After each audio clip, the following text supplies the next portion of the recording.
Hello, my love, and welcome to another episode of the High Ticket Coach podcast. Your host here, Michelle Hext. You guys, I'm going to tell you about the weekend because here's the thing. I'm completely absent on social media at the moment, and it's deliberate. I'm onboarding my social media marketing manager at the moment and just spent the last 20 minutes going through the grid that she's preparing for me. I always find that stuff super stressful. I'll get back to that. But the reason that I mention that is normally I'm able to share with you guys what I've been up to on social media. Normally, I would have my phone out and I'd be sharing stories of the things that I got up to. And I'm just not doing it. I just haven't felt called to do it. I am sure I'm going to get back on it, but just not yet. And so yesterday, Dave and I went out to lunch with his family at this amazing Italian type restaurant, and the weather was stunning. It was, how can I explain it? It was like this massive outdoor patio, and inside where we were sitting, it was completely glassed in, and we were in an area that has a river running through it and lush bushland all around it. We had his family there. And it was just such an incredible day. And not pulling my phone out to show you how amazing it was just felt like freedom to me. I really had a moment where it's like I should just snap some photos and then share it later on social media, but I just didn't want to.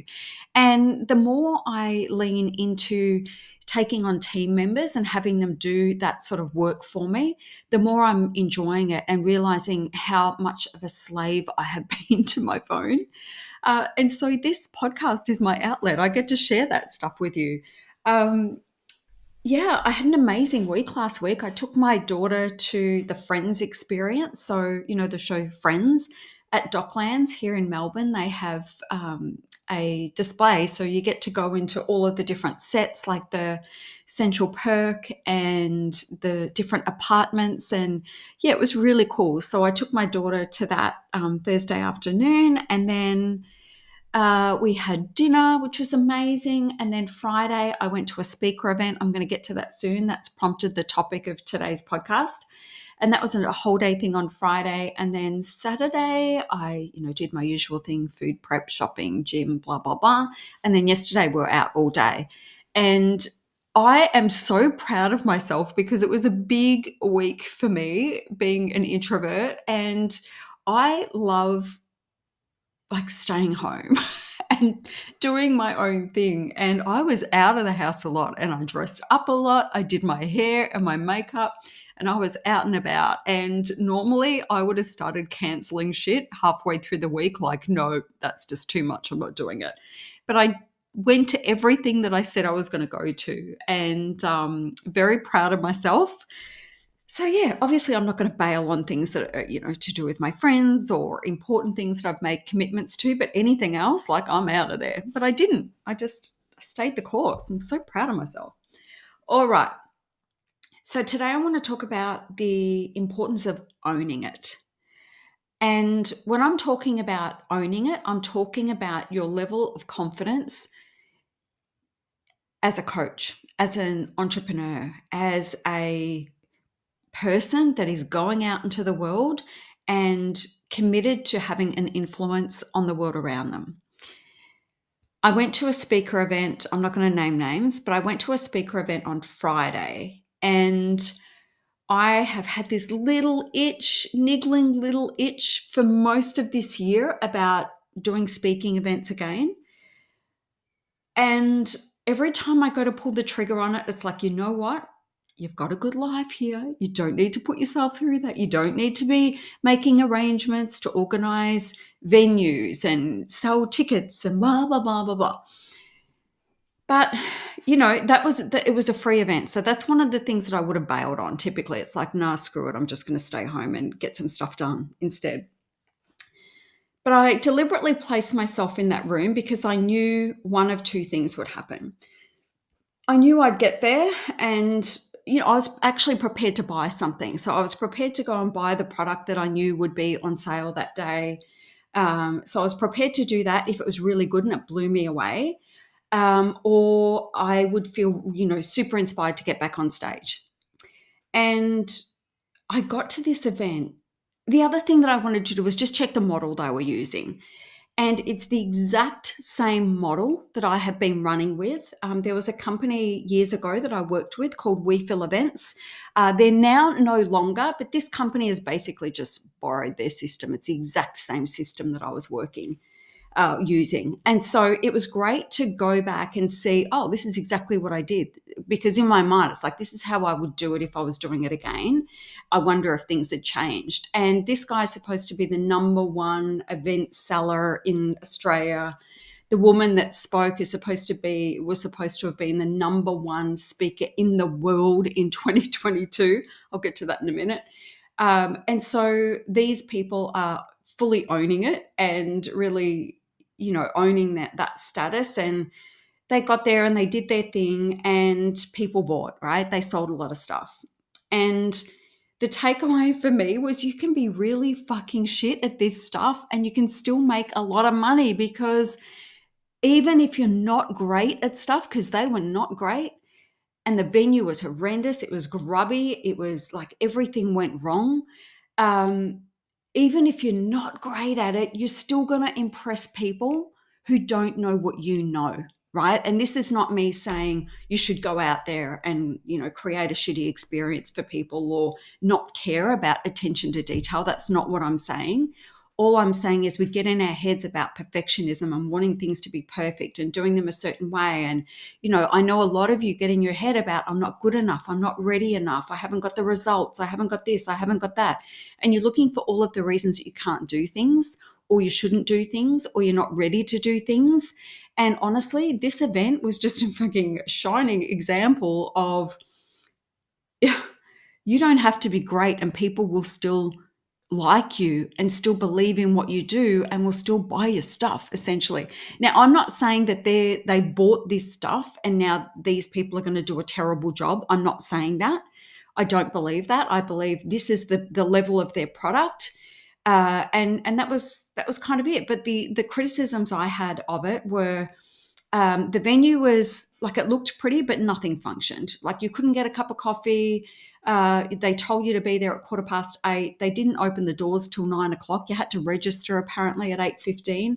And registration was a bunch of loose leaf bits of paper thrown on a table with a QR code on it, with a thing on the top that said, click on the QR code and register before you come in. Like that was it. If I had known that all I had to do was scan a QR code, I would have rocked up at 5 to 9 and filled that out on my way into my seat. So that kind of pissed a few people off. And then you get in there and the venue itself, like it was mostly empty. So I'd say the room had maybe room for 150 people and there was maybe 70, 80 people there, like far less than that after lunch. A lot of people didn't go back. But the way that it was, the AV kept breaking down, the content was subpar, the person that was supposed to be the number one speaker in the world was just terrible. And I just thought, if you're going to promise something like we're bringing you the world's number one speaker, well, first I want to know who's voting, like who's handing out this award, like this accolade for a start. But she was terrible. And if you're going to build something up like that, you've got to deliver. And she didn't deliver. And I think a lot of people left because the format of the program was the guy spoke, the woman spoke, he spoke again, and then he said after lunch, she was going to speak and then he was going to speak again or something. And I know for me, it was just like, oh God, if she's speaking again, I don't even want to be here. But I was committed to just staying to see like what happened in the room. I did leave about hour and a half early because I just had to tap out. I'd had enough. But I was interested just to see what happens. Oh, that was the other thing they did. They brought up some people that had graduated from the speaker event and they were terrible. And I remember just thinking, these are the people I'm going to be in a room with. These are the people that you are using to promote your product. they were given 1 minute, and one guy went on for like 6 or 7 minutes, and I didn't really understand the point of anything he had to say. He was just messy, right? There was so, and I'm super critical because I've done this stuff, right? But I don't know that anybody in my world who is into my stuff would go there and be impressed. I really don't think they would. But there are a lot of new people, everybody wants to write a book or be a speaker, right? And if you take the initiative and you go to an event, even if it's free, to go and hear about how to be a speaker and know that there are going to be products on sale, that means you're ahead of the pack, right? You're at least willing to go and explore it further and see if this is something that you're going to be able to do.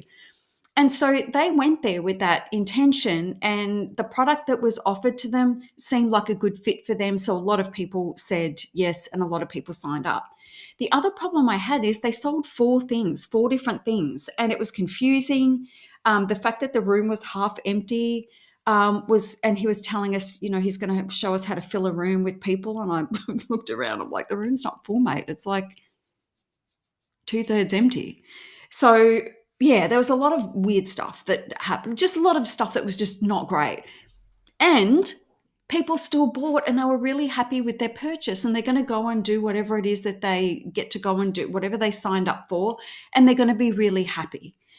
And so they owned it, right? She owned the fact that someone out there is calling her the number one speaker for 2022. I'm like, who else? Like, do they not know of like Brene Brown or Mel Robbins or David Goggins or any of these other people that we know are so much better? It's like, oh, yeah, anyway. So that was a bit disingenuous for me. Okay, so here's the takeaways, right?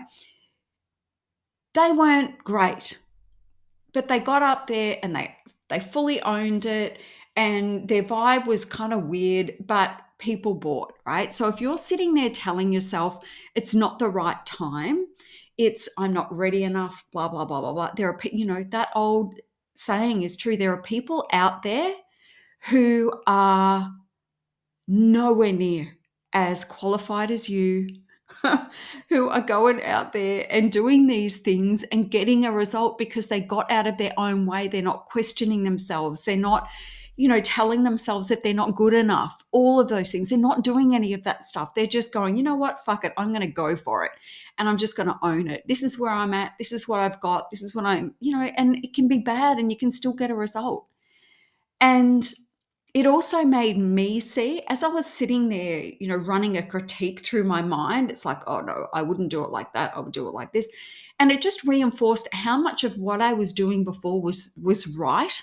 Also, just after a few years of, experiencing this stuff, it's like, I know how I would do it differently now. I definitely know how I would tweak things a little bit to get a better result, etc.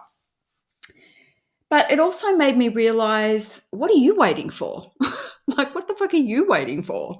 Because you've got it all there. You've got the funnel set up. You've got the venues that you've used. Like, you've got it all there. So what the fuck are you waiting for? And so I'd say I'm going to run an event in Melbourne before the year is out. I'd say that's what's going to happen. So I'm pretty excited about that. Probably early December, I would say. Yeah. I'm thinking about it. I'd say I will do it. But it really helped me to shake off what are you waiting for? You've got it all there. Pull it together, make it happen, go do it. And that's the message that I wanted to bring back to you. Stop waiting for it to be better. Stop waiting for it to be perfect. There is no perfect time. You've got to make now the right time, and you've got to go ahead and you've just got to go and do it. And you've got to own it. You've got to own it. I have a friend that constantly is flip-flopping over her offer, and there's a couple of words that trip her up every time. And she's like, okay, I'm never using those words again because it always fucks me up. I always, end up like something always happens and I end up spiraling, and it's just not a good thing. Like, it's off brand. I'm like, okay, good. Don't use it. She's like, okay, I'm going to talk about this instead. This feels really aligned. And I'm like, awesome. That's good. This is what you should do. And then, I'm not freaking kidding you, at least 3 times a week, she's like, what do you think of this title? And I'm like, I thought we weren't using that word. And she's like, yeah, but I think I really can now. I think I'm ready to use that word. And I'm like, okay, use it. But how about you just look at the cycle and what feels more aligned? This feels aligned. This feels amazing. This feels, and I'm like, it feels great in the moment. And I'm not saying you shouldn't use it, but look at the last year. Look at what's happened when you've used that word. And the word is millions. And this particular friend has over the years made millions, but she hasn't made it recently. And it doesn't feel aligned, even though it's true. She can talk about making millions because she's made millions, but she hasn't made millions recently. And for her, she feels like she's being a fraud. She's not, but she feels like she is, or she feels like it's a disconnect. And so if that disconnect is there and you feel like you're overpromising, if you feel like you're overreaching, and that's going to damage your level of confidence and your ability to own it, then don't use the fucking word. Find something else. And so when I'm talking about owning it, own where you are now and know it's good enough. So if my friend wanted to talk about abundance instead of millions, that would probably be more aligned. That would probably be more in keeping with where she's at right now. That would feel aligned. And then she could have a lot more confidence going forward with that message. We're splitting hairs here. It's a word. But if the alignment isn't there, if that means you can't own it because some little voice in the back of your head is saying, I'm saying millions, but I haven't earned millions for a couple of years. And now I'm, what if they think I'm lying? Like, do you really want that going on in your head? You really don't. You don't want that going on in your head. So owning it is about owning where you are right now and fully owning it. So don't tell people you're going to show them how to make six figures if you haven't made six figures yet. Don't tell people you're going to show them how to make millions if you haven't made millions. Don't tell people how to fill a room with your perfect dream clients if your room's 2/3 empty. Do you know what I mean? It's like there's a disconnect there. And it's easy to get sucked into this vortex of thinking, you know what, I have to say millions because everybody else is saying millions, or I have to say six figures because everybody else is saying six figures. And you feel like you've got to do that to compete, but you don't. You do not have to do that to compete.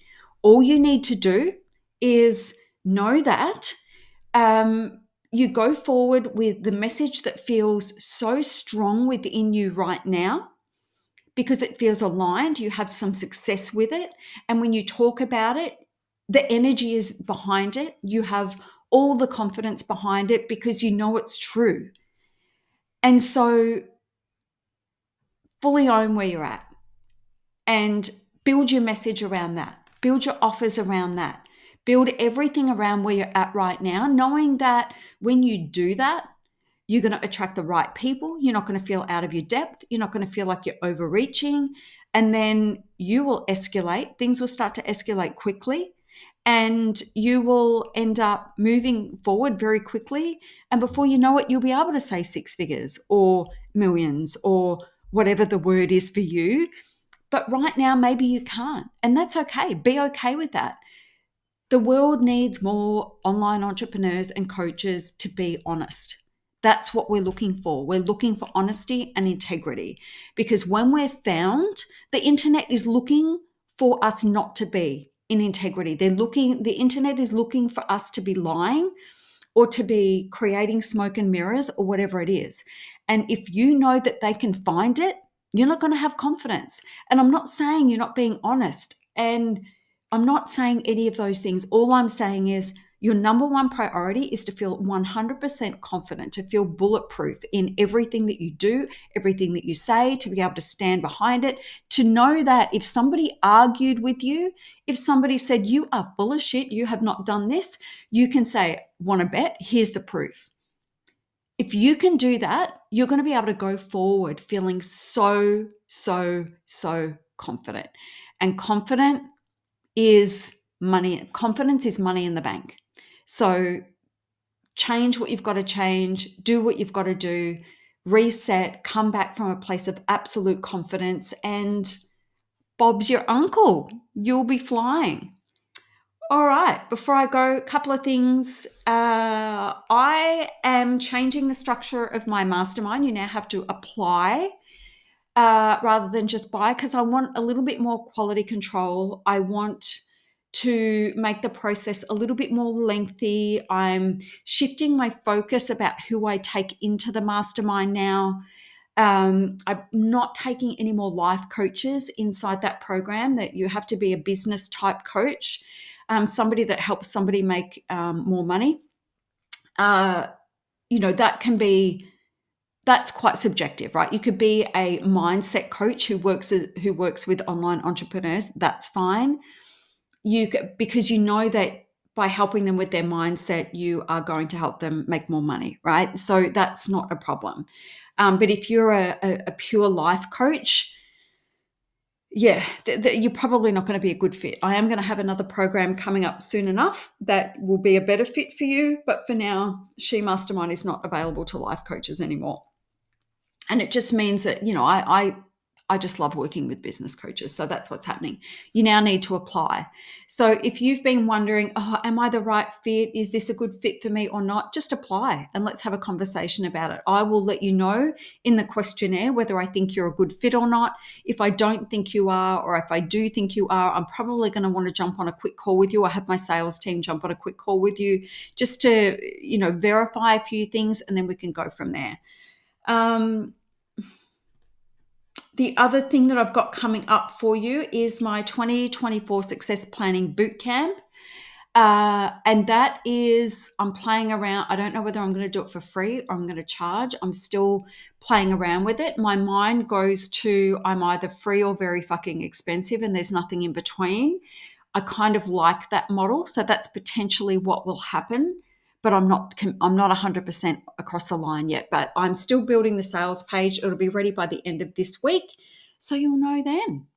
That is it for this week. I will see you next week. I say see you, but you will hear me next week.